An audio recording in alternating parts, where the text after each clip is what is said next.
Preparación del lugar para trasplantes. Hacer hoyos o tablones.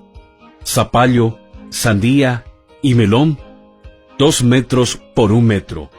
Y poroto manteca cada 1 metro. Agregar a los hoyos estiércol y ceniza, 2 paladas cada uno. A continuación, veremos una muestra con otras especies de hortalizas.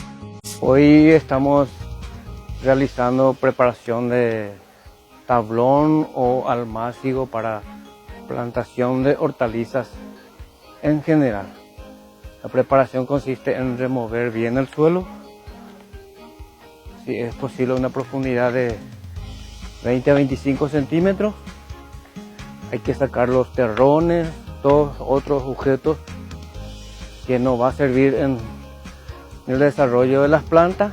Se nivela bien con rastrillo para luego hacer la distribución de la materia orgánica, que puede ser de 8 a 10 kilos por metro cuadrado.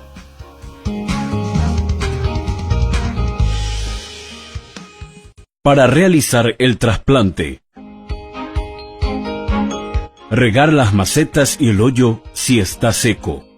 Probar que las arenas de las macetas estén blandas para que se desprenda bien el hule. Sacarle de la maceta de hule y ponerlo en el hoyo. Cubrir con tierra preparada en el hoyo.